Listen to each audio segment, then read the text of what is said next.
Bigay po tayo ng pagpapaliwanag hinggil sa hindi maganda, napaka-iskandaluso na kinasasangkutan ni Marcos Jr. at ng kanyang asawa na kumakalat sa social media at pilit naman na sinusupil na huwag magtuloy-tuloy ang pag-expose nitong isang vlogger sa Amerika na nagngangalang Dean Chase na it appears ay kabarkada nila Maharlika.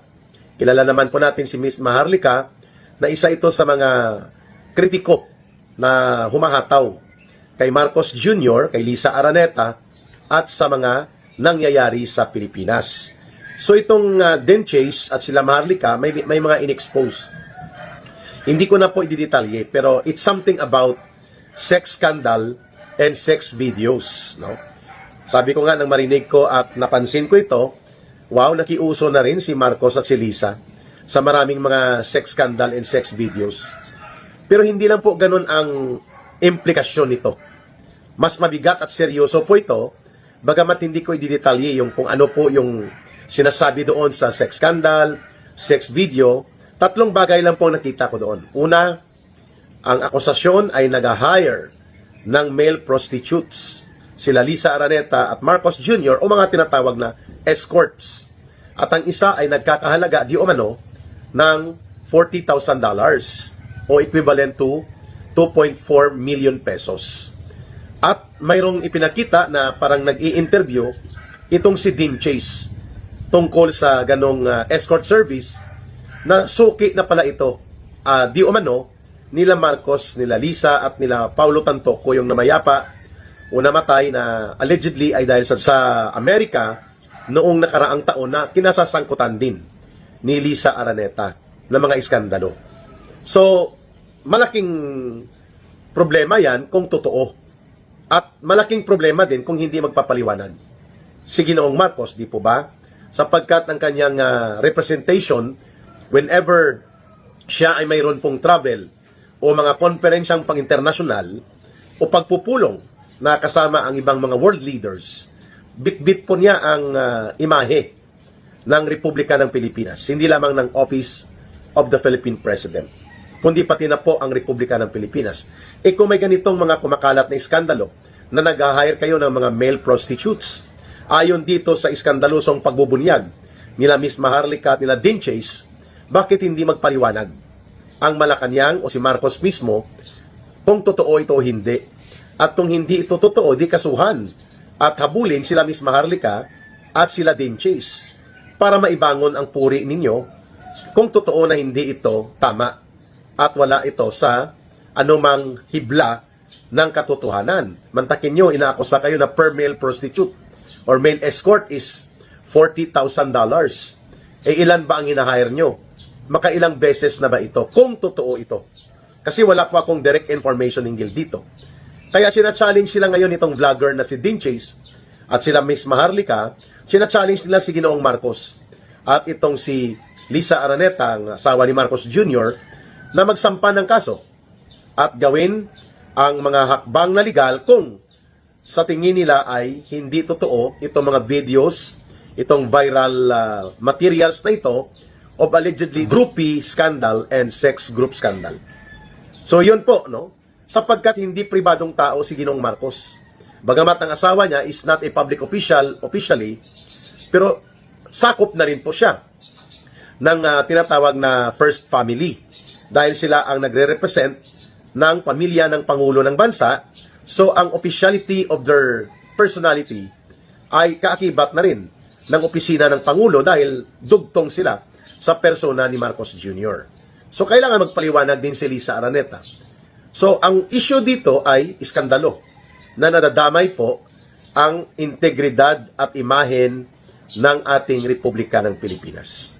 Hindi pwedeng tumahimik dito si Marcos Jr. at wala siyang gagawin na pagpapaliwanag. Mabuti kung pribado silang mga tao. Wala na tayong pakialam doon. Whatever they do inside their room or whatever preference of sexual gymnastics ang gagawin nila, wala tayong pakialam doon. Sa kanila yon kung pribado sila. But the image, the integrity, and the dignity of the office of the President and the Republic of the Philippines are at stake. No? Nagdudurog at gumagawa ng kabalbalan na parang sex group o orgy ang tawag dyan, ano? Not OG, si OG Diaz po yun, orgy, no, sa mga kababayan natin. ORGY, orgy, parang group 6 na, group sex, sorry. No, yun po ang iniiskandalo sa kanila. And yet, what we have observed, tahimik ang Malacanang, walang pagpapaliwanag, as if they do not owe an explanation or accountable and responsible response para sa taong bayan at sa mamamayang Pilipino. Number 2, money involved. Resources po ng gobyerno ang ginagamit kapag nagta-travel si Marcos at ang kanyang entourage, which most of the time include ang kanyang asawa, ang kanyang mga gabinete o mga barkada nila. Like ang nangyari doon sa Los Angeles, I think, kung saan namatay po ang apo, isa sa mga apo ng pamilya Tantoco na may-ari ng Rostan's high-end supermarket, mga kababayan. So, yung asawa ni Paulo Tantoco was a public official. I think appointed ito to the level of undersecretary. No? At kasama si Dina Arroyo. Sex ang allegations. And still Lisa Araneta ang itinuturo. Ngayon, ito na naman, kumakalat na naman. Sinasabi ng ilan, ng mga observers, and even ni Claire Castro, hindi na dapat papatulan ng Pangulo yan dahil AI, artificial intelligence o computer generated lang. Ginigimik lang sa computer yan. Ang tanong, bakit hindi kayo nagpapaliwanag ng maayos? Pangalawa, bakit hindi kayo gumagawa ng hakbang legal upang papanagutin kung hindi totoo itong ginagawa nila Maharlika at nila Dean Chase? At pangatlo, bakit hindi niyo ipagtanggol ang dangal, integridad at imahe ng bansang Pilipinas sa inyong pagkakadawit dito sa napakabastos at balasubas na uri ng skandalo na ito? That is a big question, no? Kasi may obligasyon kayo na ipagtanggol ito, ang Republika ng Pilipinas. Kung hindi ito totoo, di kasuhan nyo. Habulin nyo sa kamay ng batas itong sila Dean Chase at sila Maharlika if they're even challenging you to do it para daw ilahad sa korte ang katotohanan. O di, kung matapang ang challenge nila Maharlika at nila Dean Chase laban kay Marcos at kina Lisa Araneta, mukhang may pinanghahawakan, di po ba? Dahil handa silang ilantad, di o mano, ang kanilang ebidensya kapag nagsampa ng kaso sa Amerika o saan man sila Marcos kung dito man sa Pilipinas. But I think sa Amerika mo pupuntahan yan at magkakaroon doon ng paglilitis kung aakyat ang kaso sa korte. And Maharlika and Dean Chase are challenging Marcos to do it so that they can prove na tama ang kanilang ipinapakalat ngayon at ibinubunyag na sex scandal, group sex, and mga pag-hire ng male prostitutes nila Marcos at nila Lisa. Third point, mga kababayan, paulit-ulit ang ganitong skandalo At ang nadadamay, ang nasisira at nagiging putik ang kinalalabasan ng ating international standing dahil sa mga skandalong ito ay ang Pilipinas, hindi lang po ang pagkatao nila Marcos. Kaya, nagiging katawa-tawa ang pagtingin ng mga other world leaders at ng iba pang mga gobyerno at mga mamamayan ng ibang bansa sa Pilipinas.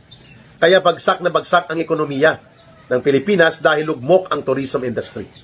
Mantakin po ninyo ang tourist arrival. Sa data po last year, January to August alone, 8 months data sa Southeast Asian country travel and destination survey. Ang dumating na tourist arrival sa Malaysia, 28 million tourists. Foreign tourists, galing sa iba't ibang bansa, including Chinese tourists, na pinalayas natin dahil sa ating tapang-tapangan, kiskisan, at anti-China na mga agitation laban sa bansang China at sa leaders nila.